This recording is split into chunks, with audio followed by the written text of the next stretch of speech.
Good evening. Happy Monday. Oh my God, it's almost the end of the summer. What happened? Somebody tell me that, please. My name is Jackie Baker. This is your live weekly dose of real estate reality. Thank you so much for joining me. Really appreciate you all being here. So if you haven't been here before, we talk about real estate, the housing market, all the fun things regarding this whole housing affordability situation. Yeah, it's all good stuff. So I appreciate you all being here. So this week we are discussing what's going to happen when the interest rates plummet. If you haven't been paying attention, mortgage rates have started to go on the decline, and now they're predicting the Fed is going to be cutting the interest rate come September, which means, guess what? Mortgage rates are going to drop even more. So to have this discussion this evening, I have a very special guest I'd like to bring on right now, and let me bring her on, Miss Olga St. Pierre. Hello, Olga. How are you? Hello, my friend. Always great to see you. So good to see you. Thank you for coming back. You've been on before. We've had these discussions, and I love the conversation. So let's get into this amazing article from thelovelyrealtor.com. You can bear with me 1 second. Let me pull that up. So Olga, I know you check this out. So they're saying experts predict what the real estate market will look like once mortgage rates drop. Okay, rates for a 30-year fixed mortgage plunged to 6.47%, the lowest in over a year for the week ending August 8th. This is according to Freddie Mac. And with inflation losing steam and the economy cooling, expectations are high that the Federal Reserve could make not just 1, but 2 rate cuts by the end of this year. As a result, Realtor.com senior economist Ralph McLaughlin expects mortgage rates to drop further in September and December, which is encouraging news for potential home buyers who have been waiting to participate in the market. This is also encouraging news for homeowners who might be thinking of selling. It's a time to finally list their property on the market. And if they do, what should they expect? To help shed some light on what's coming down the pike for home sellers, here's what real estate experts predict will happen to the housing market once rates take the plunge. The lock-in effect will ease, and homeowners will start selling. A recent Realtor.com analysis found that 86% of homeowners have mortgage rates below 6%. Understandably, many feel locked in, unwilling to trade in their low rate for today's higher ones if they sell and buy again. Home sellers have been sitting on the sidelines, not wanting to give up their COVID-era interest rates. But once rates drop further, that could change. The faster rates drop, the less homeowners will be held in place, and we could see both new inventory and more sales. There are a significant number of sellers that couldn't stomach, right or wrong, going from a 4% rate to a 7.5% rate. I don't blame them. But they can stomach going from 4% to something in the 5 to 6% range. Hello, I've been saying this for the past year. So the next change that they predict is going to happen, more home buyers will enter the market. In the same vein that sellers have felt frozen in place, buyers have felt iced out of the market. But if mortgage rates continue to decline, then experts predict more buyers who've been on the sidelines finally jump into the market. When rates drop, I think you will see pent-up demand hit the market again. Some buyers, like sellers, shelved their house hunt because they felt payment was too high, but a lower rate makes home shopping more affordable. For some that didn't qualify at 7.5%, they will qualify at 6%. So you have more people able to buy. Sales, this is the next thing they predict is going to happen. Sales will come on fast and strong. Any seller thinking of listing would be wise to start prepping right now. Mortgage rates have been improving, and they are bringing potential buyers out early, many of whom gave up on buying either because of the low housing inventory or the higher rate environment the past few years. For sellers, listing their house early may give them an opportunity to sell before their competition hits the market. Other experts agree. There are definitely signs of home buying activities beginning to bounce off the mat.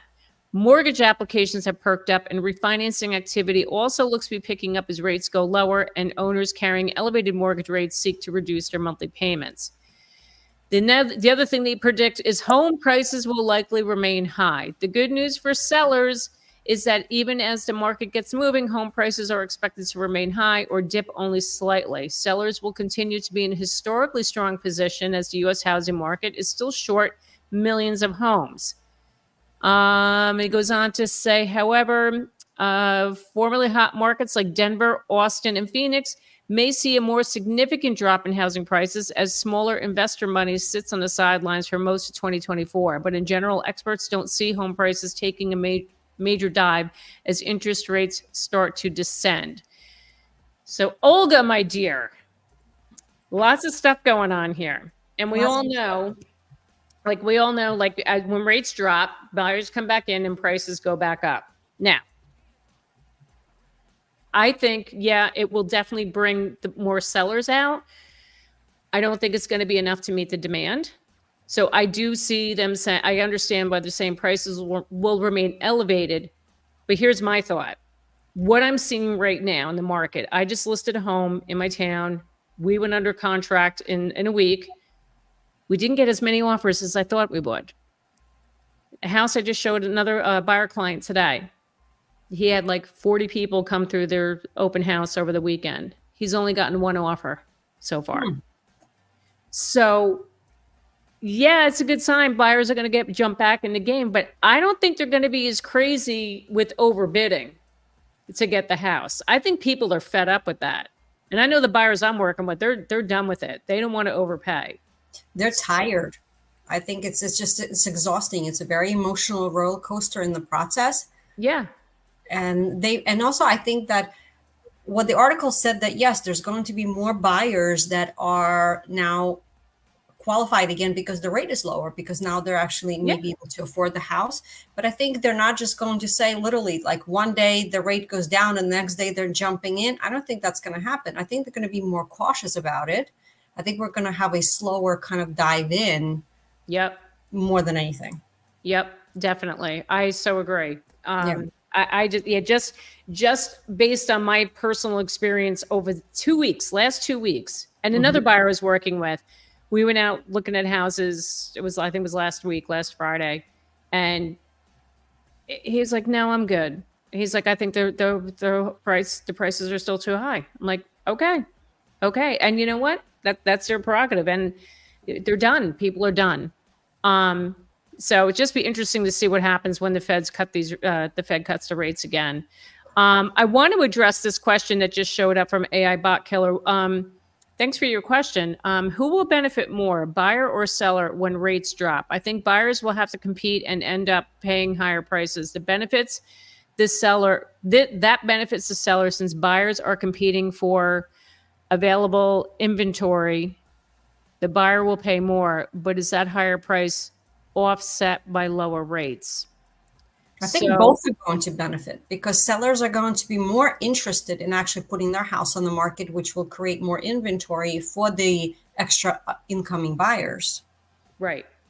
Yeah. But then again, who is going to benefit more or less? It's hard to say until we actually are in that situation and we can analyze what's happening. And you know what I also took out of this article, just a kind of a general idea that I think everybody really truly needs to understand, is that market is extremely dependent on location.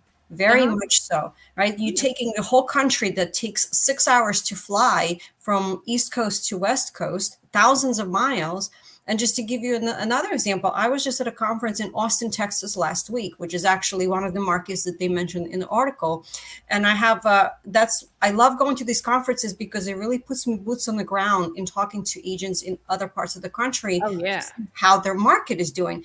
And you know what they said about Austin? I think a year ago, they had maybe, I want to say, not exact numbers, but it was something like 4,000 listings on the market. This year, it's like 15,000. Just to give you a taste of what that market is like. Yeah, that market is tough. They're having a hard time selling. And now buyers are asking and in many cases demanding a lot of things. This is what how Austin market is. Wow. Which is very different than the East Coast and some of the other areas. Yes. So trying to make a generalization of how things are going to be affected is very hard. And one of the other things that the article said was that, multiple offers are going to come back. I never saw them leave in my market, honestly. Yeah. So, that's an important point. The multiple offers will still be there, but I don't think we'll see as many. Like I said, the listing I had, I thought I was expecting a lot more offers than we got.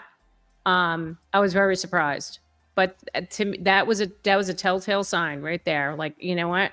They're done. People are done. But oh my God, Austin. Well, Yes.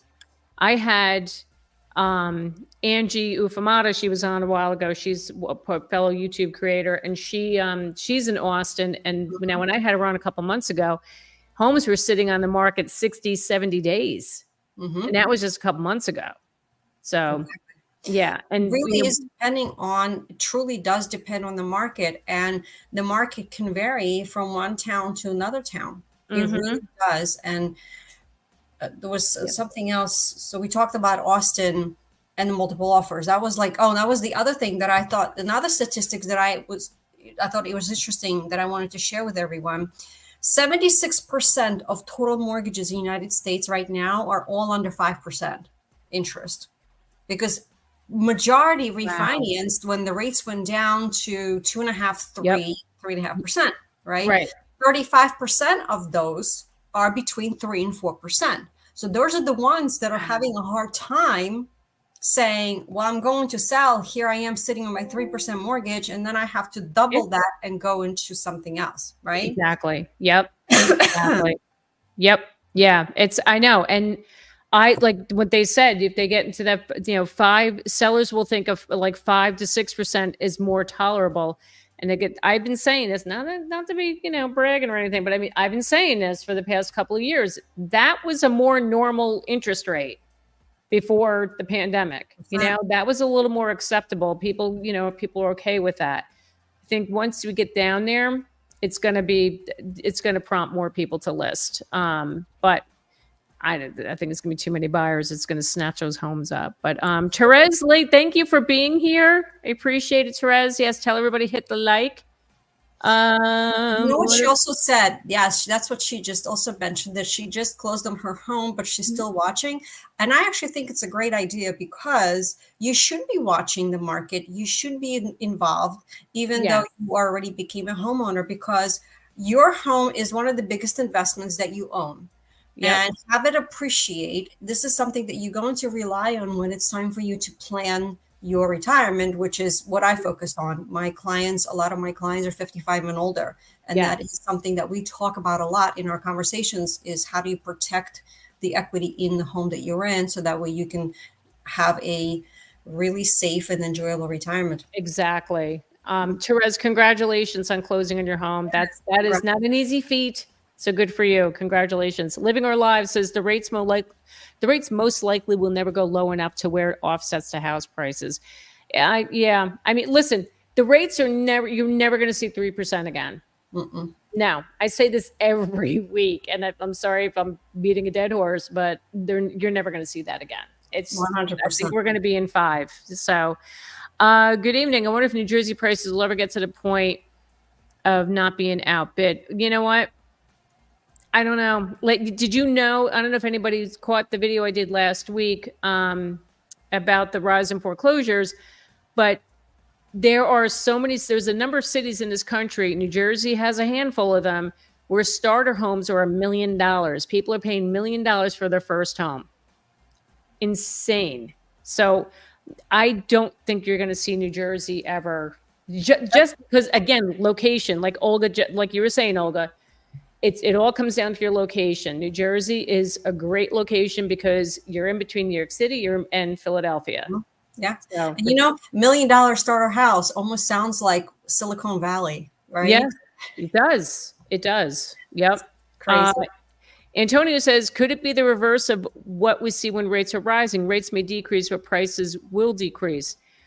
Yeah. I mean, typically what happens when the interest rates fall, it brings the buyers back in and you have more demand. If you don't have enough inventory, that's what drives the prices up. So it's a whole supply and demand thing that we're still dealing with. The hope is with these rates coming down is that it'll prompt more people to list their homes, which is great, but I just don't know if that's going to be enough. Yeah. Here we go. With the new NAR settlement that came into effect this week, will that cause inventory to go up? I don't know. That is yet to be seen. It's very, very fresh and new. We're literally 2 days into it. Yeah. Right. So 2 days into it. And I think one of the biggest takeaways from all of this is that there's so many kinks and things that still need to be worked out to create a really true scenario for everyone to follow in the same way, to make sure that the rules that were put in place are being followed. And that will take some time. Change is challenging. Yep. And the kinks need to be worked out. So it will take some time for all of those wrinkles to be ironed out.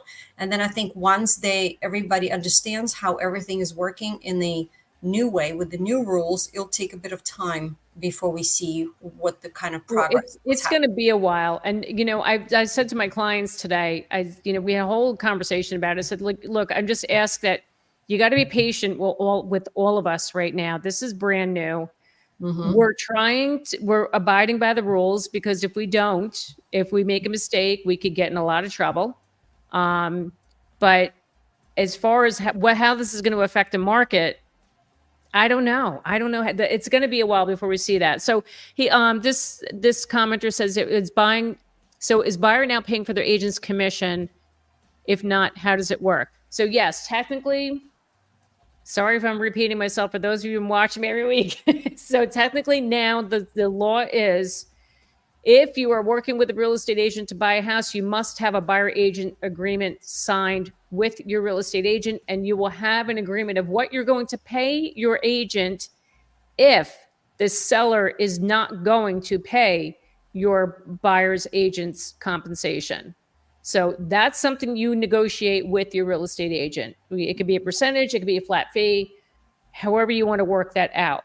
But in the case where the seller is not paying, they're saying zero percentage to the buyer agent, you now have to come up with the money to pay your buyer agent. That's how that's working.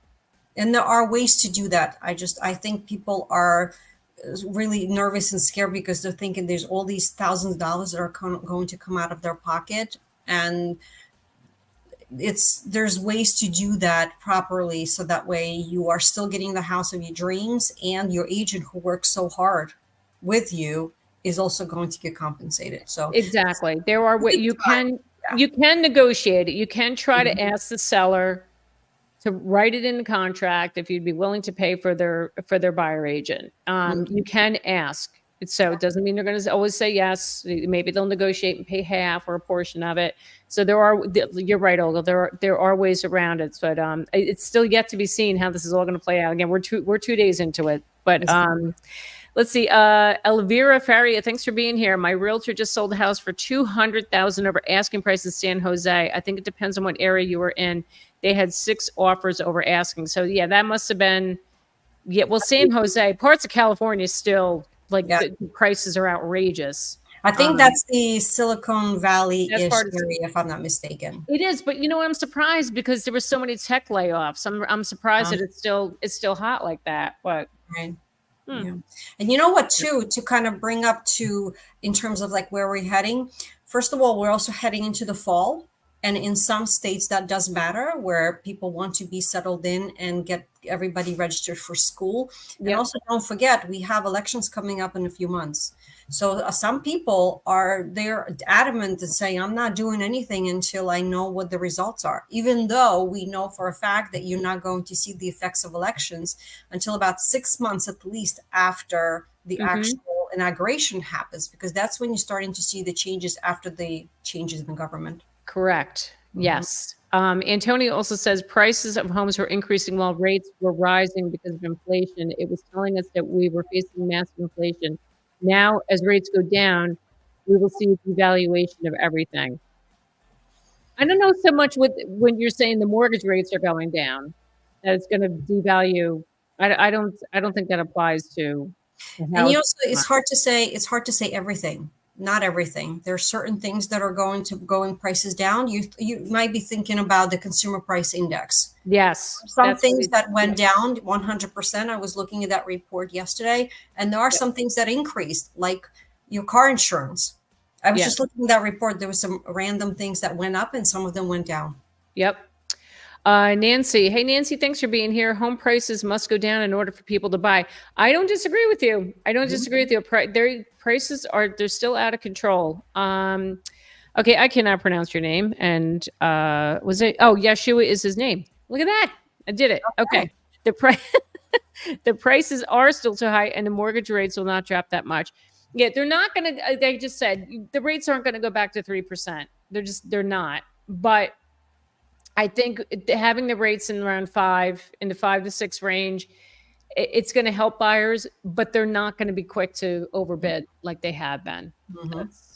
That's my story, and I'm sticking with it. Daniel Marks, thanks for being here. The only way to get an idea of fair value is pay per square foot followed by location. Yes. PP. What does that mean? What am I missing there? Olga. I think you're right on. Pay per square foot. I think location is first, and then that's how the value is determined by location. Location really is number one. Oh, really quick before I forget, because you do business in Jersey. Did you hear something about Jersey doing a statewide property assessment? I saw this on the Facebook group today, and somebody said, "Oh, I'm freaking out about the statewide property assessment here in Jersey." And I'm like, statewide? It's at the town level. Exactly. Town level. Where did that come from? So. Yeah. No, I don't know if that's possible, because every municipality, every township has their own formula and rules on what they do with assessments and how they work that. Exactly. So I don't know where this came from. So of course that sparked a whole, everybody was in a tizzy. Yes. And you know where that went. Yes. Forget it. But I now I have to go. I didn't have a chance. I was busy all day. I have to now Google this to see, is this a real thing? I'm going to as well. I think it's interesting. I wonder where they came up with I want to know, where did that come from? Yeah. All right. So Chocolate City says totally way too high. Seriously, folks. Yes, it is. Question: is there a rate change in the months of inventory? You mean like a percentage? Did the months of inventory, did that change? I'm assuming that's what you're asking. Well, there's a way, right? If you're talking about month to month, or if you're talking about days on market, that's what I think she's talking about. Months of inventory. That's how it depends where. Yeah, exactly. I mean, there's quite a few towns that still have 1 and 2 months of inventory, and what that means is that if nothing else came on the market, everything that was for sale, it would take literally 1 to 2 months to sell, and that'll be it. That's what the days on the market and the months inventory means. Yep. Yeah. Shan, sorry, I'm not pronouncing your name right. I cannot talk tonight. I am so sorry. Can you tell it's a full moon? All right. With housing supply limitations, is building a home a reasonable strategy to bypass the current supply issue? If you find a new construction community, I would jump on it. If you really need to get a house, a lot of builders are offering incentives towards, credit towards closing costs or rate buy downs. So I think it is a very reasonable strategy. If you can find a builder or, a community being built nearby, or, there's a state you're interested in moving to, find out, if there's any new communities being built. I think that at this point, that would be a great option. And also with new construction, when you're talking about it, just be mindful and find out, because they don't talk about it. The sales office is new homes are the ones that have the highest property taxes, because the assessment is today. Yes, that is true. Just to always do your homework. Do your homework. Living Our Lives says rates and prices are the reason we still haven't moved back to the U.S. yet. Well, I hope you get back here sooner. In Tucson, they're from Philippines, so very different cost of living. Oh yeah, very different. Oh my God, I would stay where you are. It's so expensive here. In Tucson area, home prices are dropping 15 to 30 price reductions. Yeah, Arizona, a lot of places in Arizona, I've been hearing that. Does demand decrease in August with school starting in a few weeks? Believe it or not, as Olga was saying, end of July, early August, things start to pick up a little bit. There's a lull right from the end of May, early June to the end of July, that month period. It's like crickets, and then things start to perk back up again. But you know what? Here's the other thing about schools. If you are in the South, you guys are already in school. Some of the Sure. schools are starting earlier. So it depends, again, it depends where you are in your local market. Yes. And your market may be shifted a little bit earlier because kids in school start, I think, what is it, second week in August or third week in August? So that Yeah. also differs. I know Texas schools are back. They're back. They went back last week. Schools went to school, I think last week they started. Yeah. Florida is already back in school. Oh yeah, So Florida's back. Yep. Now, not us. We still got a few weeks to go. Samsung J3, thanks for being here. I recently retired, 63-year-old here from Brooklyn. I have a 680 credit score. How much down payment should I have in hand to purchase a $300,000 home? What about an FHA loan? Thanks. So what I would do, Olga and I are not mortgage people. We're real estate agents. You really need to connect with a mortgage lender to get all the proper information and to determine whether if an FHA would benefit you or a regular conventional loan. If you need a contact, do me a favor. You can go down to the form, the link in the description, fill that out, and I'll get you the name of a mortgage lender. Happy to hook you up with somebody. Atia McNeil, thanks for being here. What are your thoughts on lease to own for a house? You don't see lease to owns anymore. In the 9 years I've been in this business, I've never seen one. I've heard of it. Here's an example. Okay, sorry. I had people, I was trying to help them find a rental. They were doing a rent to own. They started renting this home like 10 years ago. They had an agreed upon price. They said, we'll pay $600,000 for the house. Fast forward 10 years, they've been renting this whole time. Meanwhile, the house was dilapidated. The landlord didn't do anything with making repairs and fix anything. The husband was doing all the repairs. Now that the market's back up, the guy reneged on the deal and said, no, I could get $1 million for my house right now. I'm not selling it to you for that unless you want to pay $1 million. So it doesn't benefit really the landlord. So the owner. So you really won't see that. At least here in Jersey, you won't see that. So if you are looking for a lease to own, what a lot of the times investors offer that as an option, as a strategy. And if you do find something, I encourage you to get an attorney to make sure that the contract that gets drawn up is protecting you. Absolutely. Yeah. Thank you, Olga. Daniel says, hold strong buyers. We have all the options. It feels like FOMO. If it feels like FOMO, it's FOMO. Excellent point. I like that. James says $300,000 house, you can buy a shed. Yeah, here in Jersey for sure. That'll get you a nice shed. Hi, Cindy. Happy Monday. So nice to see you here. Thanks for being here. Take a look at Florida condos, down 40%. Don't get me started on Florida condos. I feel so bad about their situation down there. What is it? The video I did last week, a guy, he was slapped with like $100,000 assessment. And the poor man's like 72 years old. He's like, I can't afford this. But yeah, it's a nightmare. Florida is just an absolute nightmare with those condos. What was the assessment for? $100,000? Yeah. So what happened was that Surfside or whatever, that condominium building that collapsed. So Florida just started a law. They passed a law. It's requiring any building that's over 30 years old, that's taller than 3 stories, they have to go through mandatory inspections. And with that, they got to be prepared to make structural repairs. So now these HOAs are trying to build up the reserves to prepare for that. Okay. So they're estimating, millions of dollars that they're going to have to do in repairs. Plus insurance has gone up for them. So that's another thing that they have to, they have to take into account for. It's a nightmare. I feel bad. You're right. These people can't sell these condos. So I don't know who's going to be buying them. Absolute FOMO. Yes, Daniel. In New Jersey. Yeah. We had a lot of that. What is Kamala talking about? $25,000 down payment for first-time buyers. Really? Yeah. So look, I was on a live stream yesterday with with Christina Smallhorn, and she was talking about the policies that were presented between, Harris and Trump. And that sounds all well and good, that $25,000 assistance, but at the end of the day, who's really paying for that? You know, where are they getting the money from, right? We're going back to, okay, then it's coming out of taxpayers' money, blah, blah, blah. Is it going to be enough to really help people?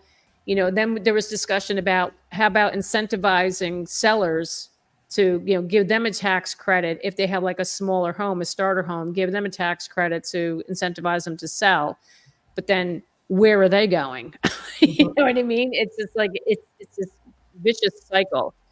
Prices need to drop in Raleigh, North Carolina. Market is way overpriced. Yeah, I mean parts of North Carolina are coming down. I thought Raleigh was one of them. Yeah, $1 million for a starter home, Cindy. It's a real thing here in the dirty Jers. That's what we got going on. Interest rate not the problem when you pay over 6 figures. Yep. Hey Jen, I think we got a super chat from you see the green there from my friend David. Hi David. My buddy David Matney.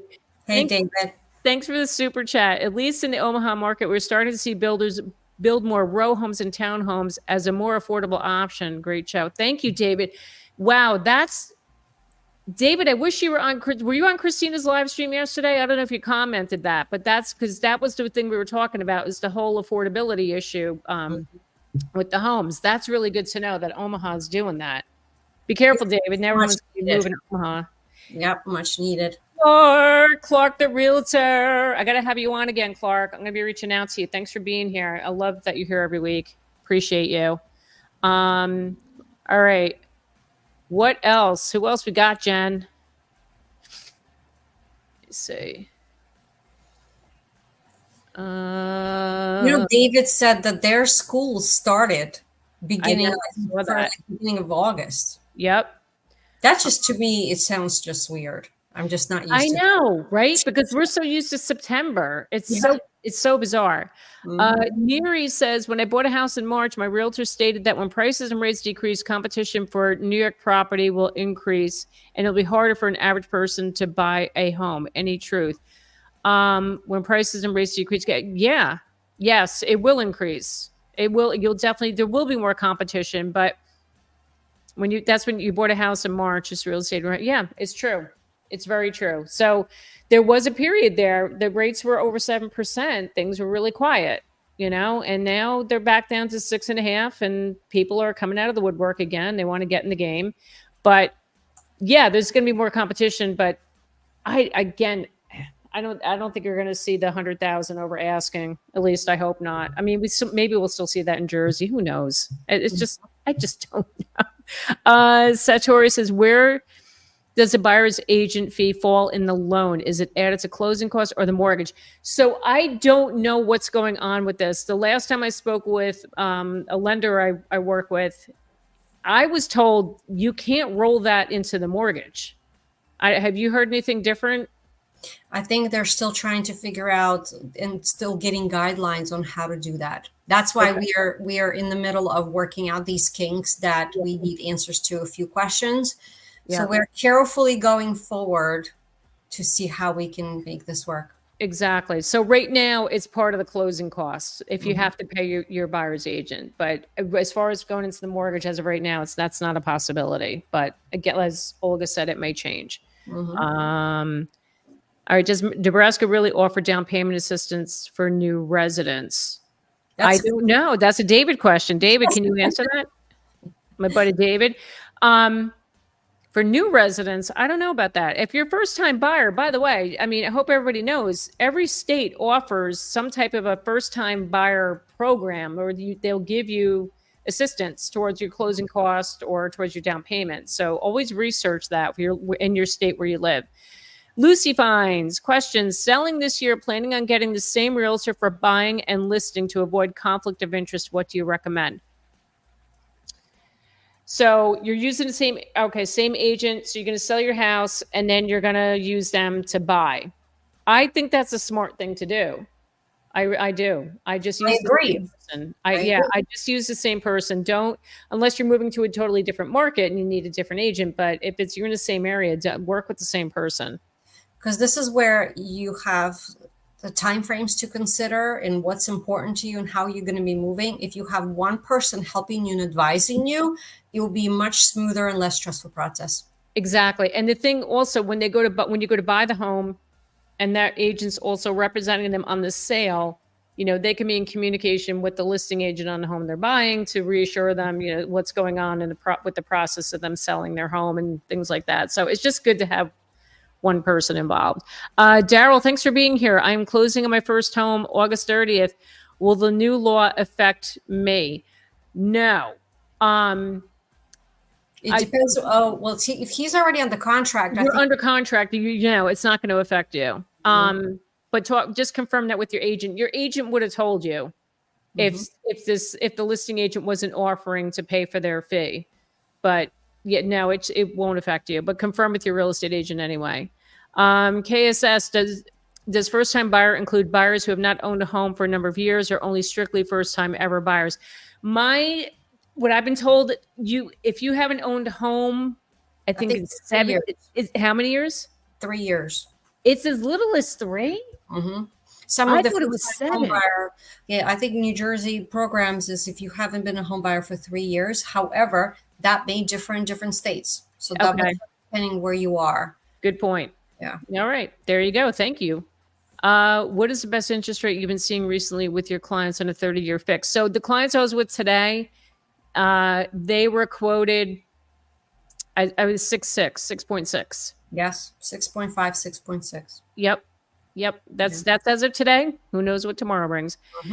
Hello, Bob, Karen. It's been a while. Any input on the new buyer agent fee? You want my input? You want to know how I feel? Listen, I don't like it. I'll be honest with you. I think it's just putting more strain on home buyers, first-time home buyers especially. It's so expensive to buy a house, and you've got your closing costs, a down payment. Now there's that potential that they're going to have to cough up money to pay for their buyer agent. I think the whole thing is unfair. But look, I understand where the seller's perspective, where they were coming from.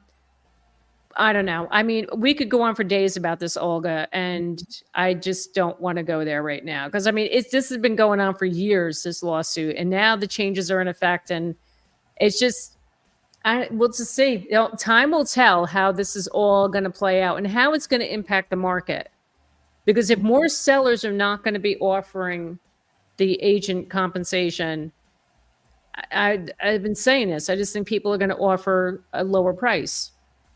And you know what, too, if they're not offering agent compensations, they're risking not being in front of the most amount of buyers as possible. Yes, that too. That's right. You're limiting yourself. The compensation has always been negotiable. It's always has been. Yes. So, and we are here on the East Coast, and especially in our state, has always had transparency, and that was required. And this is the best way to handle business, is where you sit down and you explain clients how everything works and how we get paid and who pays it and what it is. Exactly. So I think that's more important than anything else, to understand where that money is actually coming from. So it's education. Yes. Max Marketing, housing must go cycle as it has always. Thoughts? Yes. And I think we are in a lot of, several markets in this country are going through a correction right now. Like Olga was saying before about Austin, Florida's going through it. Arizona's going through it. We're not yet in the Northeast. We're not there yet. I think we will have a little bit of a correction, but yeah, I mean, real estate does that. It does. You have your peaks and valleys, and we're in that correction.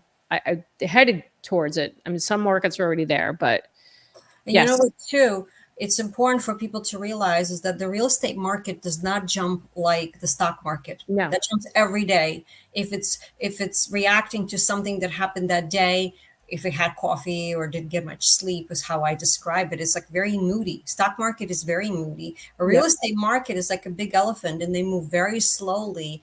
And that's, in many cases, is a good thing. Yes, and it is a good thing. It was funny. I was telling my buyer clients today about this, because they were like, they're nervous. We overpaying with this house. I'm like, well, if you're living here for 20 years, No, you're not overpaying. You know, if you're buying this for the short term, you know, you probably are. You maybe are overpaying for it. But so here in Jersey, now I don't know if you ever follow Jeffrey Otto. Olga, Jeffrey Otto has that valuation company Yes, where yes, he I know does the who's talking about. webinars. Like he does several webinars, talks about the Jersey housing market. Yes. Jeffrey did a summer webinar and he said New Jersey's definitely headed back to where we were pre-pandemic as far as home appreciation. So prior to the pandemic, home appreciation was about 4 or 5% a year in Jersey. And that's where we're headed. We're getting in 2025, probably maybe later 2025. That's where we're going to be. Not this 16%, you know, appreciation, you know, that we've had over the past 4 years. So, so, you know, you're thinking whatever it is, 15, 16%. Another agent that I got to know better last week at a conference is from Boise, Idaho. yeah. He had a 51% appreciation. Oh, I know. Yeah. It's the biggest appreciation in the country. Yes. They are still short on inventory. What the heck? Boise. Yes. Right? Isn't that insane? I think it's hiking and skiing, mountains, things like that. Yeah. It's a great outdoor. I think a lot of people retired there. I think a lot of Californians flock there. So, yes, you know, just exactly just like we got all the New Yorkers and, you know, I think Boise saw a lot of Californians. So, but 50%, oh my God. Can you imagine? No. And yes, inflation, you know, the cost of living adjustments doesn't go back that fast. And no, right. Your wages don't increase by 50%. Like, how are these people affording it? It's terrible. Anna C says, question, would a $350,000 home be significantly lower valued in a normal market? Scared of my new home devaluing so low. I guess it's important to find out where's Anna located. Yes, it's based on your location. But so here's, as I just said, it won't be lower valued in a normal market. I think you might see a dip, but I just, you got to look ahead to the future. And if you're in this for the long term, it will definitely appreciate in value. I mean, that's just how real estate rolls. So, and my recommendation to you, do not look at your Zestimate. Do not type your address in Zillow to look at your Zestimate. Oh my God, you're going to stress yourself out. That number is not accurate because I get this a lot.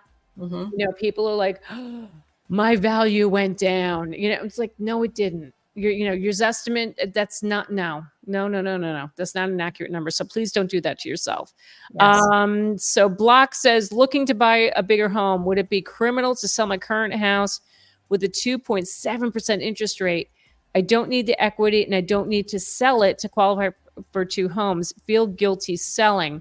Why don't you rent it? Exactly. That's a great idea. Rent your house out. Yeah. 100%. Rent it out, because if 2.7 is practically free money with the high rents right now in many markets in the country, you can have some really great passive income going. Absolutely. Like here, this person just commented, Block, you can rent it out in cash flow. 1,000,000%. That is the best way to get cash flow. Oh my God. Yeah. That's what I would be doing. 100%. And then you're helping somebody else out, you know, who needs a home. You can rent that house to them. So, Daniel says, I have no problem paying my agent 3% out of pocket when the prices and rates are right. We aren't there yet, baby. Well, I appreciate you saying that. You have no problem paying your agent. Thank you for that, because we do work for it. It's a matter of sitting down and running the math. Yeah. There's a way that you can figure it out. You can ask the seller for concessions. Yep. And then those concessions can mean paying an agent. Like, there's ways, strategies that you can do that, but you just need to sit down and figure out, because everybody's circumstances, situation, and the purchase situation is going to be different. Yep. Hey, Jen, put the first part of their question back, or their comment. This one, I just started to read it. It was talking about the interest rates affecting businesses. Did you? Sorry. It says most people don't realize the impact of high interest rate on business, which softens the job market. That was the stock market correction we saw last week. Yes, correct. And you're saying that New York and New Jersey would be impacted by that. So, yeah, I can see it. that could potentially happen. Listen, we're not immune, you know? Anyway. All right. We got a lot of comments. I know Jen's in the back trying to keep up with all this. I appreciate you, Jen. Let me see. All right. Here we go. I was thinking of doing a property manager, but I'm wondering if this house will just sit at the same price for 10 years. It depends where the property is. Yeah. The property manager is not a bad idea. However, ultimately, you as the owner and the landlord has to make a decision on the pricing. But typically, just like the cost of living goes up, you have the right to increase rents every year. Exactly. Yep. Yeah, and I would speak with a real estate agent too, just to find out what the rental market is like, just so you can get an accurate picture of what rents, what you can command for a rent. Lucy Fines, thanks for, and I've been watching for a couple months to educate myself. Oh, you're so welcome. Thank you for watching. I really appreciate that. I try. And I'm glad that people are watching and getting educated, because this is a lot of information, and this is why having a truly experienced and knowledgeable agent watching your back and being on your side is so critically important. Yeah, absolutely. Amen to that. Let me see, Jen, what else we got? There's so many comments. Oh my gosh. Okay, Kevin Tui. Hey, Kevin, you're brand new here. Thanks for being here. Land ownership is so important to the founders, not the way it's exercised today with minority ownership. Well, hopefully that will change, I know that the minorities do struggle with that.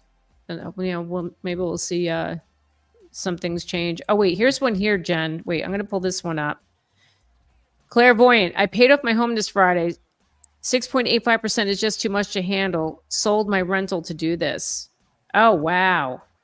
So you paid off. Wow. To the payoff. That's a huge accomplishment. I'm sure it's a weight off the shoulders. Good for you. Good for you. Congratulations. Yes, because you know what? Even at 6.85%, I mean, right now the rates go down to 6. I mean, maybe you'll get a savings. You will save a little bit on your monthly payment, but if you had to do it, you do what you got to do. Tora Karib, condo in New Jersey with equity, would like to sell. So where in Jersey are you? We can. One of us could help you out with that. Teddy says, I live in South Jersey. What would it take for interest rates to decrease? Well, we can talk to Jerome Powell about that, because that's all up to Jerome Powell. When the Fed cuts the federal interest rate, that will then affect the mortgage rates. So lots of things are in play. It's a big puzzle. When pieces go in together, they make a decision. We have lots of things that are coming up. Yep. Joe K says, if you're going to rent your house, hire a property management company. My parents' tenants make them crazy. That's not a bad idea if you're willing to pay the fee. That might be worth the money to do that. I've been lucky. I've had good tenants, so I've never had that issue, but I know that's a problem. So that can be a problem. This is where you need to get educated on how to find and screen and get really good tenants, so that way they don't give you the headache. Absolutely. Max says the trends are going in the wrong direction. So you're saying so the rates are going down, they're in the wrong direction? I'm not sure. Not sure what we're saying. Joe, thanks for being here. Will rates ever get back to 3% ever again? No. I think what we had during the pandemic, that was a total anomaly. That whole housing market was an anomaly. I don't think we're ever going to see that again. Lapdog, thanks for being here. I'm meeting with the realtor this Wednesday to see what the value of my house is. How much percentage of commission should I sign him for the new ruling? It would be a listing agent. Well, look, you can negotiate that fee. So the listing agent will probably present the fee that they would, that they'll ask for. Standard is in our area is 2.5%, sometimes 2%. It depends on where you are, but standard is about 2.5%. Very rarely have I heard of 3% here in New Jersey. Very, very rare. So, if they offer, say, if they say, I take 3%, you can talk to them about that, maybe negotiate it. But 2.5% is typically standard. I also suggest to you to interview more than one realtor. And also because it depends on what your situation is. But I also can tell you, again, owning a home is one of the biggest investments you have. A good realtor who is going to watch your back, who is negotiating on your behalf, is worth its weight in gold. Just like, if you had a situation and you need a really good attorneys charge a lot of money. Yep. If you want good representation to make sure that you are protected, that's the same thing applies in real estate. You want a real estate agent, even if the market is where the sellers are, in the driver's seat like we have now, you still want an excellent agent to guide you. Absolutely. And that, I love that you said that, interview more than one agent. So Bob says 2%. Yeah, Bob, it's 2.5%. The thing you have to take into account is, what is that listing agent providing? I mean, yeah, they're going to be there to represent and advocate and do the negotiations, but they also have to lay money out of pocket to pay for the marketing. All right. We hire the drone photography, the regular pictures, all the marketing materials. So that plays into a part of that fee. So when you're talking to a real estate agent about listing your home, find out, what are you getting in that fee? What are they providing you? So Kevin says they're focusing on mortgage rates to take your mind off the amount of the mortgage, and long term it takes you to pay. You're focusing on mortgage rates to take your mind off the amount. I don't know if that's really the case. What's that, Olga? I don't know if that's really the case. When I work with my clients, we talk about everything. We talk about this whole process and how long they're planning on staying in their home. The fact is that the amortization for the loans typically is, if you're doing the typical route, is 30 years. Does that mean you're going to stay in that home? What's more important to me is where you are in your life journey. Typically, people stay in their homes 7 to 10 years. And that's what's important for me, that they realize and understand. Exactly. Yes. Good evening, Carmen. Thanks for being here. Chris, hey, thanks for being here. Greetings from San Diego. Nobody talks about the insane property tax and homeowners insurance. Greetings from San Diego, California. Yes. Property tax and homeowners insurance. Oh my God. I know. Top 5 in the country. Yeah. Yep. It's crazy, but the insurance is absolutely insane. Yes. I just hope, I don't know. I don't even know if that insurance is ever going to go down either. Where can I see the appreciation year over year for my house? So I don't know. What do you typically the historical appreciation is about 4%, 4 to 6% in a calm, neutral market. And also depends on your location. So this is where a good realtor, if you have someone who keeps you posted on the market statistics, they can pull that from their multiple listing service records and show you that appreciation for your neighborhood. Yeah. So I was thinking, but I was wondering if there was something online that they can research. But yeah, your best bet. Then the next thing was what you said. You got to talk to a real estate agent. They would tell you. I would not trust Zillow to go on and look at that kind of stuff. So No. Clairvoyant says, I would say 3% if they get full listing, 2.5% if the price needs to be cut. That depends on too many things for us to be able to, I think, make a decision. Yeah. You need to look at the bigger picture. If the agent is going to get you a lot more money than half of that percent that you're worried about, look at the big picture. How is that agent fighting for you? What are they providing? What are their years of service, their experience, how good they are at what they do? Yes. Is more important than anything. Yep. Teddy says, when buying a home, would you recommend getting mold inspection? Only if the home inspector sees it. If they recommend it, then I would do it. Here we go. It's so funny. I think people, like, there's a foreshadowing here. People know the video I'm going to put out tomorrow. So I talk about this, about how people have regrets regarding home inspections, not doing thorough home inspections, meaning that, this, Olga, sometimes a home inspector would be like, you know what? I'd get a chimney guy in here to look at that liner. It doesn't look right to me. Or I'd get a structural engineer to look at this foundation, or get an environmental company. I think there's a mold problem. And people would say, oh, it's fine. I don't want to spend the extra money. And then only to move into the house to find that there's problems. So yeah, I would, if that's a personal thing for you, Teddy, if you feel like, just to be on the safe side, peace of mind, do what you got to do. But if a home inspector is saying, yeah, no, I don't suspect there's any moisture, there's nothing going on here, you can try, if you want, you can trust a home inspector, but if you want it for your own peace of mind, you can totally do that. You can do mold inspection and the mold test anytime. Yep. Lapdog says, what are the buyer agents agreements looking like? What are they looking like? It's a 4-page contract. That's basically what it is.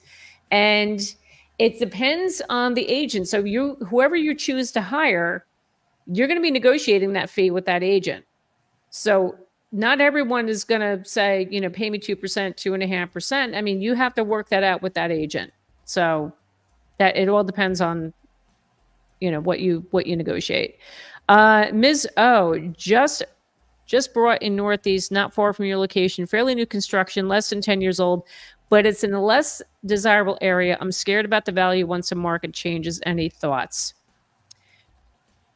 So like I said, if you're going to be there a long time, I don't think the value, I don't think wherever you are, I don't think it's going to come crashing down. I don't think, I don't know. What do you say, Olga? I mean, if you're in it for the long term, again, I would not be stressing over that. Less than desirable areas, some of them have history of turning around and becoming up and coming. So it depends on your area. But if you're concerned, I would say, get in touch with your agent and ask them to keep you posted every 6 months on how the market is doing. Don't go more than that, because typically 6 months is a good idea to give you a perspective on what happened, and just keep an eye out on your neighborhood, keep an eye out on your value, truly the true value that your agent is going to provide you. And please don't look at Zillow on that for that.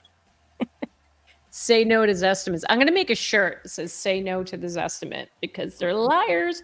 All right. David says in Eastern Connecticut, it's 5%, 3-2 split.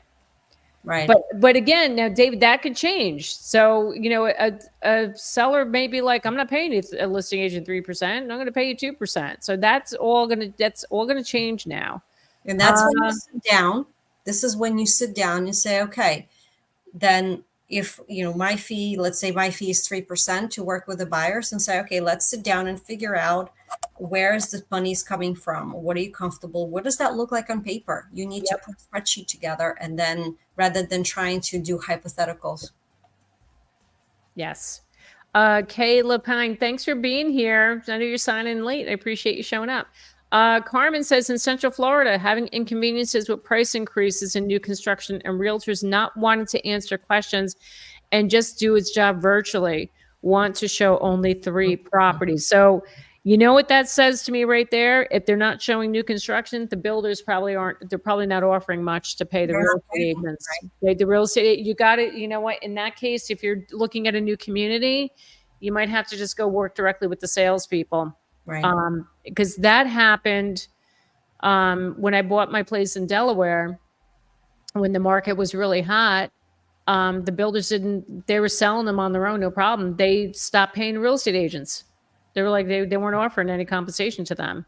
So that's probably what's going on in Florida. And that's why the agents aren't going to be working, because they're not getting paid for it. And you know what, too, with new construction, when they start offering incentives and buying down rates and doing all those things, this is typical a sign also that the market is softening and shifting. Yes. Yep. Thanks. You're welcome, Chris. Thanks for being here. Oh, these ladies are dropping gems. They deserve more views. Thank you, Teddy. Thank you. Come back anytime, Teddy. Appreciate it. Teddy's from South Jersey. Oh, nice. Yes, said that. I live in South Jersey. He was asking about the rate increase. Awesome. High vibrational. Because of NAR, I am sitting this one out. What I do notice, I'm not going to pay buyer's agent. Listen, that's your prerogative. And here's another thing, Olga. This is something that I wanted to share. When this listing I have right now, we're under contract. 2 weeks ago, I had the open house.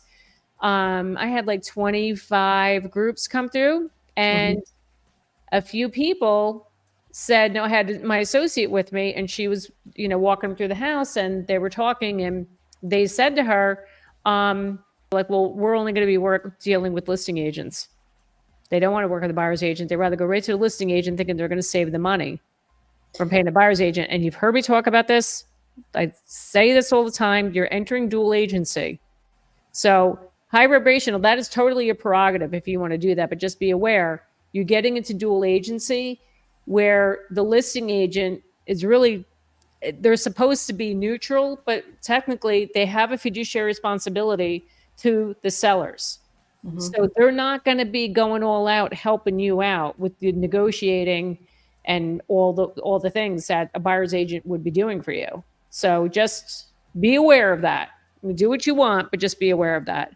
Zohan Smith, home insurance, taxes, down payment, closing costs, now buyer agent commission. The struggles are real.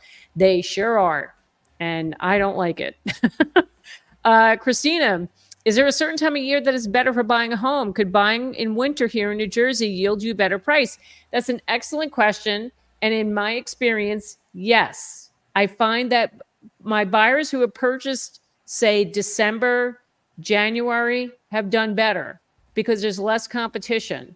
So if the market's quiet, and it's quiet in the wintertime here in Jersey, I mean, Olga, you can attest to that too. It's very quiet. So you could definitely get a better deal because there's not as many buyers around. This is what I would suggest that I find very helpful. Christina, depending where you are thinking about buying, have your agent pull up a 12-month history for that area. And it will actually show you the slowest months for that particular market.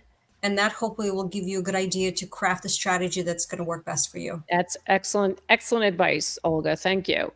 Alex says 95,000 in consumer debt. Is it better to purchase a smaller home and barely making the payment, or renting while paying off debt, which should take another 2 years? Pay off your debt. Definitely. Consumer debt is the worst that you can have. You're talking about interest rates of probably 20-25%. Yep. I mean, that's what I would do. Listen, I'm not a financial advisor. I should have stipulated that at the beginning. We're not financial advisors. We are real estate agents, but I will tell you, just like common sense, and I pay off your debt. I would focus on paying off little by little, having a good plan, focus on paying off the highest interest first, and just chisel away at it constantly. That really would be the best in. Yep. Yeah. All right. L. Williams says, watching your videos has helped me navigate this market. I think you're so welcome. I'm so happy that helps you. Right. Kay says, I just paid my property taxes a few days ago. They've doubled in the 15 years we've owned this place. I'm not surprised. I believe it. They're going to keep going up. Carmen, unfortunately, looking to have us sign a contract for at least 90 days. Just got an experience that right up front. If you don't sign a contract, we won't be able to talk. We were astonished. Oh, okay. So what you do? So this is the NAR thing. That's what's going on there. Yes. You have to, in order to, Carmen, this is the law right now. This is the rule. You cannot see a home with an agent without signing a contract. Now, there are agreements where you can do like a one-time showing. Yes. So there are agreements out there. You can ask to sign a one-time showing. You're not committing to that agent. And if anything, I like that because it gives you an opportunity to meet the agent, get to know them a little bit, and then decide whether or not you want to work with them. Yes. Yeah. So that's what that's about. So Carmen, do ask to do like a one-time showing agreement and see what they say to that. High Vibrational says there will be lawsuits against the NARS agreement.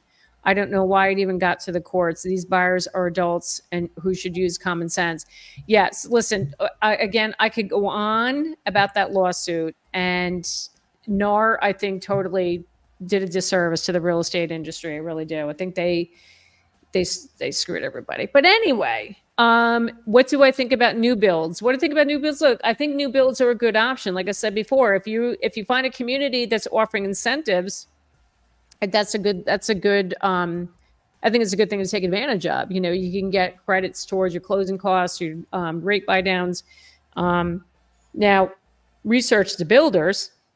You know, make sure that they build quality homes and you're not going to have issues in the first couple of years.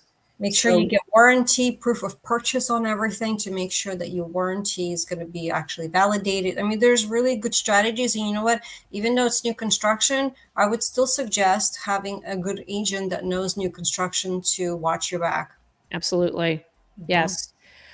What app do you all recommend for house purchasing? Well, look, everybody uses Zillow. That's like the standard.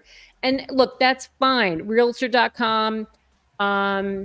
what's the other one? Trulia. Although people don't really use Trulia anymore. It's mainly Zillow or Realtor.com. Redfin's another one. They're You know all what? the same. Use the app, but then give the information to your agent so they can research the information from you to make sure that it's still accurate. Yes, that's the important thing, because what you see on those apps, they're like, it'll show that it's active, but really it's got an accepted offer, and it's going to be going under contract soon. So you got to talk to an agent to find out what's really going on, and don't assume that the home is still for sale. Maybe hire a real estate agent and hire a lawyer to protect yourself from the real estate agent. That's a good one. That is a good one. That might be a new thing. You never know. Southern Yankee, as a widow, would I be considered a first-time home buyer, even though my husband and I had purchased a home previously? I think because if you were on that deed and if it hasn't been 3 years. Yeah, I think it depends on where you stay, where you live. Yeah. Depending on, from what I understand here, it's 3 years. If you haven't been a homeowner in 3 years, you qualify for first-time home buyer incentives. So check with your state and what those programs are available. Yeah, and talk to a mortgage lender too. They'll be able to tell you. Carmen, thank you. Your comments appreciated. You just answered our concerns. Oh, that's wonderful to hear. So, see, yes. Although this is what we're here for. 100%. This is what we're here for. That makes me happy. David says, if I'm giving my agent 3% to sell it and offering 2% to the buyer's agent, will I find out if a buyer's agent is also receiving a payment from their buyers, double dipping? No, they're not allowed to. They're absolutely not allowed to get payment from their buyers. So that buyer agreement is only in effect if you're not offering the 2% to towards that the buyer. Now, wait a minute, step back.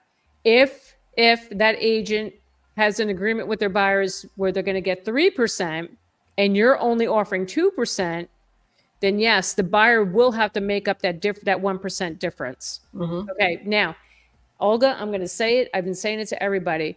In that situation, for me, I'm not going to do that to my buyers. If I have an agreement, say at 2.5%, and they're paying, and the seller's paying 2%, I'm not going to ask my buyer to make up that difference. I'm not going to do that. It's just, I'll take whatever the seller's offering. That's just how I roll, because I just don't think it's fair, because there's laying out so much money as it is. That's me. There, I said it. So, Cindy, we're specifically looking at new home builders because they do pay buyer's agent fee. Well, yeah, where you are, that's great. So good. Deshaun says, I'm confused. Does the new law just essentially weaken the strength of prospective buyers' mortgage loans now?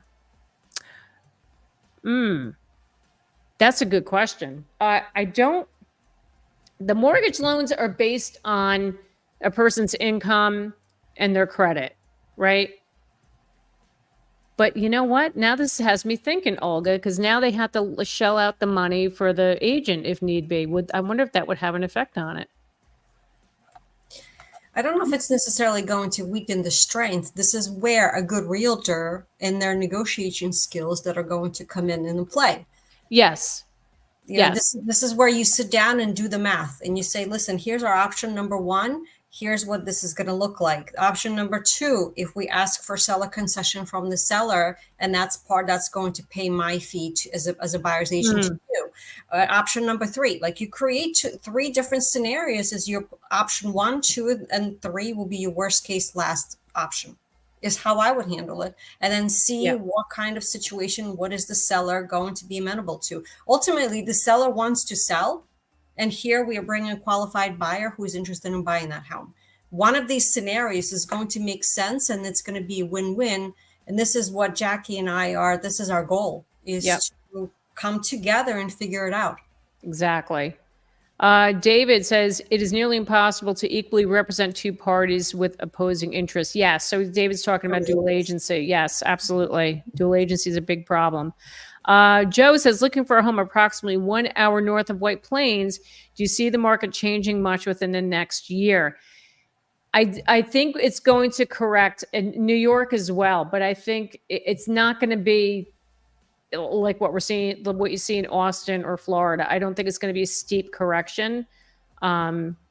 Yeah, I I don't think think there's so. going to be correction because we're going to have a election is going to be over, and we're going to have changes in the government, and typically changes do happen then.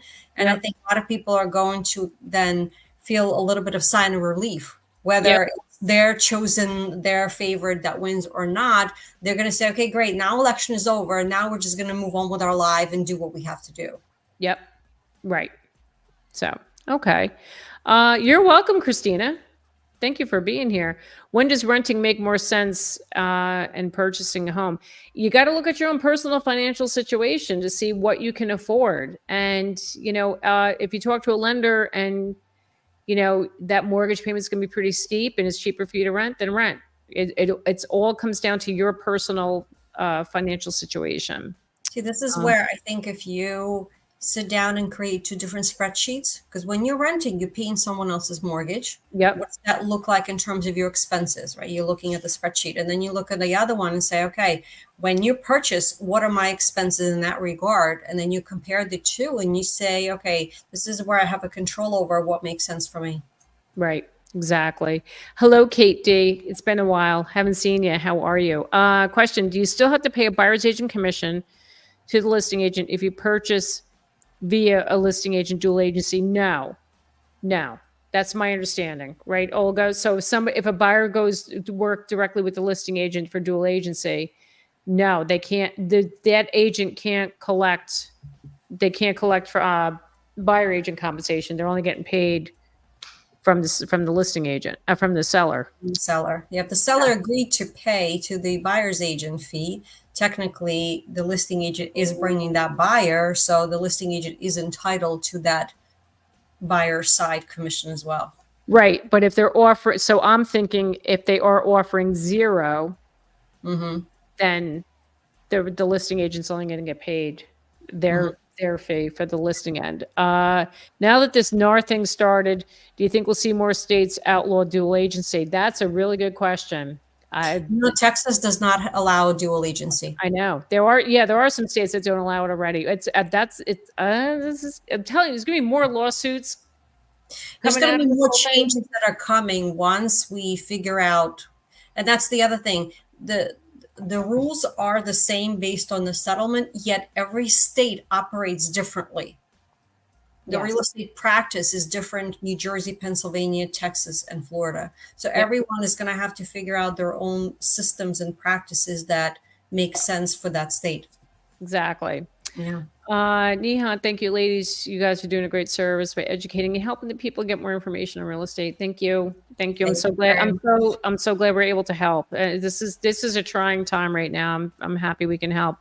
Ramon, what's your prediction for home prices in Southwest Florida for the next years? Are we going to see a huge correction like in 2008? So listen, we don't live in Florida, but from what we watched, like from when I talk to agents down there or residents there and watching the news and everything, you guys are in a correction now. I don't know how much more it's going to correct. I mean, I'm hearing Olga, it's like 30% price decreases in some areas in Florida. I don't think it's going to be 2008 levels, but I don't know. It's getting very expensive in Florida right now. Florida does not have the infrastructure to deal with the influx of the people that have come during COVID. Yep. And I can tell you as an example, I have clients that live just a bit north of Miami, and their homeowners insurance is like $8,000 a year. Right. And I am the one that helped them move down there. And they're like, okay, we're coming back because we can't. That's the highest I have heard for homeowners insurance. Oh, my word. Oh, so my the cost God. of living, right? It could be houses is one thing, but you're talking about a true cost of living that a lot of people are not accounting for. They all say, oh, well, Florida does not have income tax. It doesn't. But guess what? The money has to come from somewhere else. So that's how they're going to do it in other ways. It's crazy. Oh, my God. Living in Florida is getting... I feel bad. I feel bad for these people. I really do. So as Stella says here, 55 plus senior communities in Florida almost seems impossible on a fixed budget, and housing prices increasing along with outrageous HOAs and increasing assessments. Yes, that's the problem. And it's those assessments, like I said early on, That's a huge problem, because if you're in a condo building, forget it. Well, you know, 55 plus is my niche. This is the population that I focus on. And the challenge that I'm seeing and talking to a lot of people is the fact that they're relying on just strictly Social Security to live on.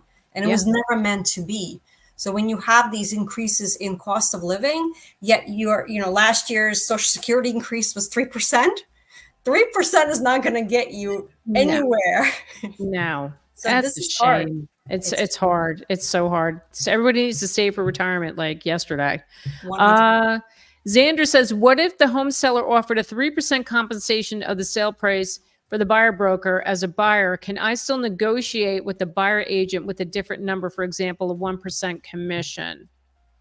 Can I still negotiate this? All right. I'm trying to understand this. If your home seller offered 3% compensation to the buyer as a buyer, can I negotiate with the buyer agent with a different number? Why is if the seller is paying that agent 3%, if you're not paying anything out of pocket, the seller's paying them 3%. So there's nothing to negotiate there for you. You know what? If we look at it as a big picture, Jackie, people are negotiating our livelihoods. I know. We have mortgages to pay and kids to put through school and food and groceries to buy. This is our salary. This is what we live on. I know. And I think people are forgetting that as well. I know. You're right. Maddie says, doesn't New Jersey have both high income tax and high property taxes? We sure do. Yes. Highest in the country. The highest. Well, I think we're the second highest now at property taxes. So. Well, the income taxes are brackets. It depends on how much money you make. But yes, they're definitely higher than. We're in the higher end. Yeah, it's expensive here in Jersey. Is it a good idea for a seller to get an appraisal before hiring a listing agent, or is that excessive? I have had clients do that. They spent whatever $700, $800 to get an appraiser for their own knowledge, and look, even appraisals, it's good to have that, but the market changes, so say if you got an appraisal like last fall or say in this spring and you go to list your house now, I mean, the market has definitely shifted. So, what it appraised for back then may not be the same price now. So, am I right, Olga? I mean, you got to be careful if you're going to do that. If you're going to go, if you know you're going to sell it and you want to get an appraisal, make sure you can put it on the market pretty soon after you get that appraisal. Appraisal can also make sense if you have a very unique property, and if there's nothing else that can be looked at in the neighborhood or in the town that you live in. Yes. Which happened before. And that sometimes is helpful because if you have a unique property, just having an appraisal, like another opinion, is going to support the price that you're going to offer the home for. Right. That's a good suggestion there.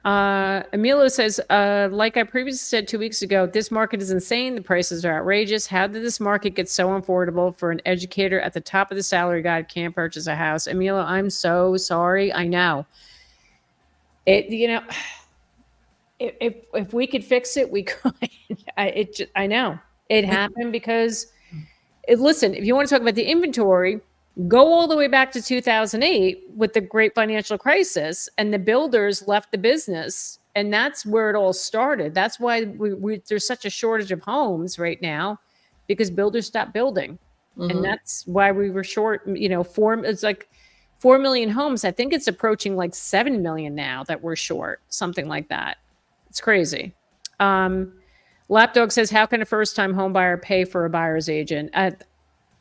Good question.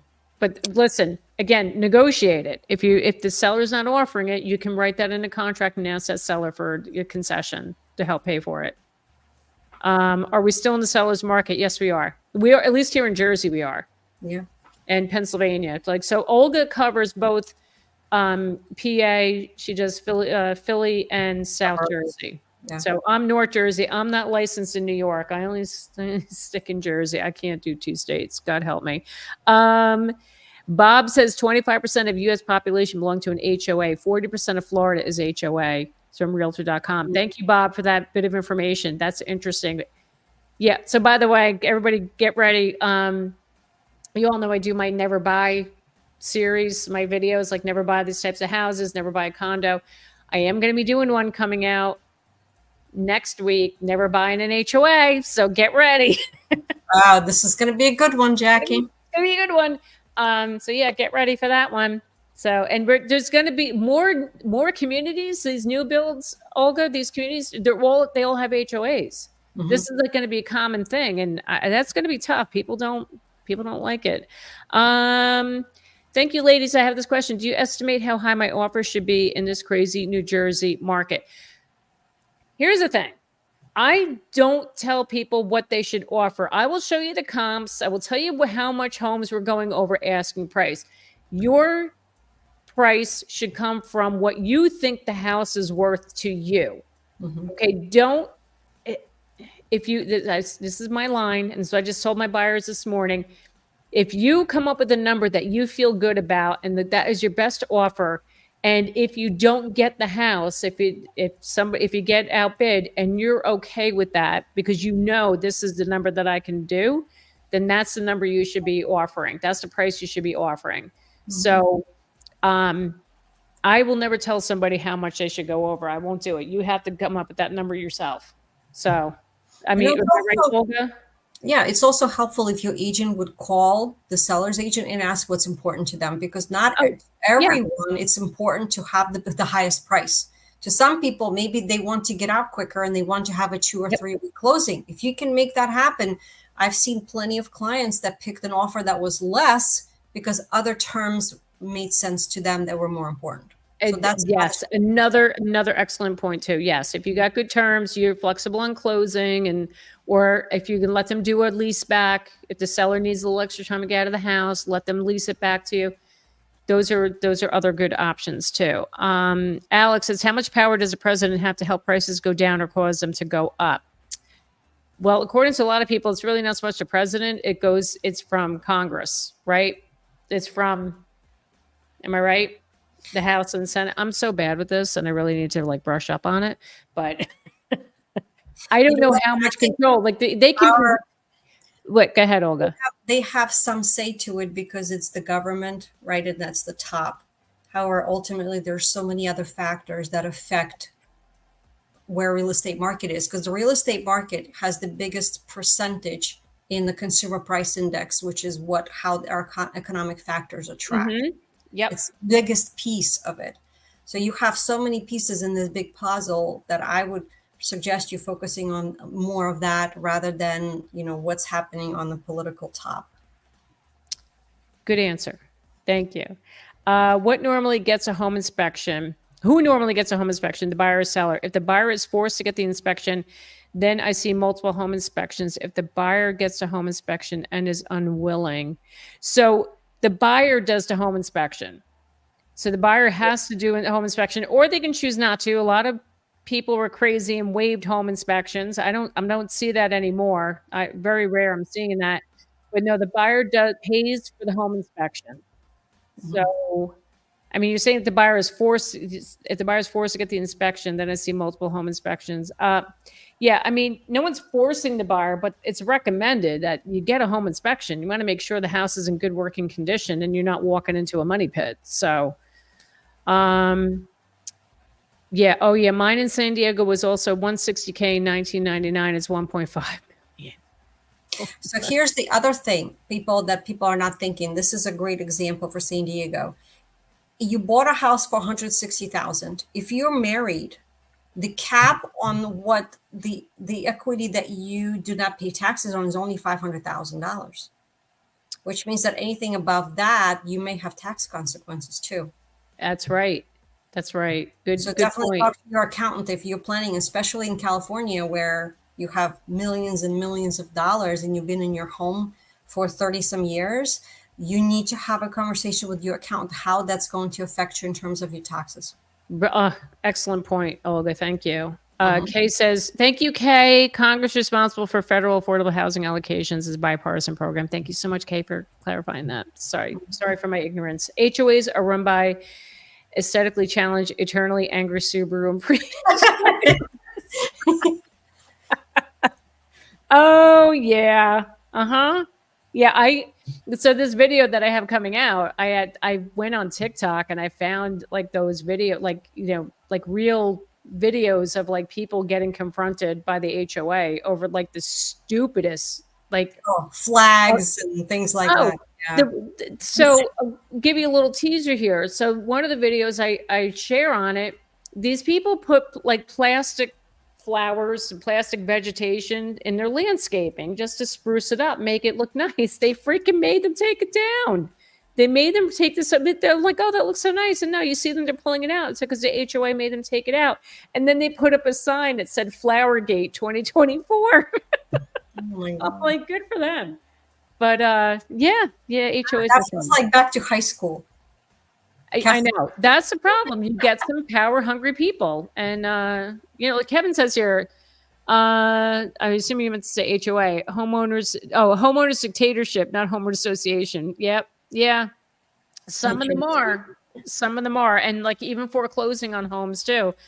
I've talked about that. It's if you guys are in Florida, by the way, there's a new law that came out that is starting to crack down on HOAs and their unruly requests and demands. So you may want to look into that and really, really dial in and read what it says if you're in Florida. Yes, if you're going to be buying, if you're buying in an HOA for sure. And also in Georgia. So I was on Jen Sylvester's live stream several weeks ago, and a gentleman came on he's working with this group that's fighting the HOA situations in Georgia. Like apparently there's this one community that they're having a hell of a time, and he's like an activist and he's working to stop like yeah, as they should. I mean, look, I get the rules. Like you want the place to look nice. You want everything to look pretty and whatever. You don't want garbage hanging out. I understand it, but some of them get so out of control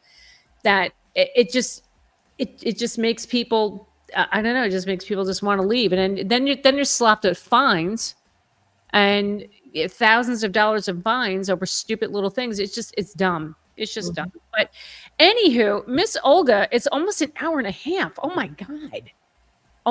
This is a really fun conversation. I can talk about real estate because I think both of us. I know. And that's why I bring you on here. Well, thank you. Because you're so fun to talk to. So if anyone is interested in checking out Olga's channel, she does talk a lot about retirement, those in the 55 and over situation. So she talks about how to prepare for retirement. And please check her out. She also serves, as I said before, she serves South Jersey and Philly and suburbs. Philly and suburbs. Yeah. And hold on one second. And then if you want to get a hold of me, if you want to get a connection to a real estate agent in your area, please go onto my website, click here, go down to the bottom, fill out the form, and I will get back to you within 24 hours, and I'll try to get you connected with an agent in your market. So Olga, thank you so much for being here. This is amazing, as always. So much fun. We got to block out time again, like maybe next month you come back on, and this maybe after time passes with this NAR thing, we'll have more stuff to talk about. We'll see. I'm sure we will. See, this is why I love this industry. It's never boring. There's always something to talk about. No, never boring. No. Sure. But also next week, everybody, I am on vacation next week. I will not be here, but I'll be back the following Monday on Labor Day. So I'll see you all in 2 weeks. Oh my God, Labor Day, 2 weeks? Yes. September. Wow. What the heck? There was no summer. It's like it's gone. Anyway, thank you. Everybody have a fantastic week. Please be kind, be nice, love your neighbor, and everybody have a great week, and do something good for your neighbor, will you? All right, everyone have a great week. I'll see you in 2 weeks. All right, bye-bye, everybody. Bye.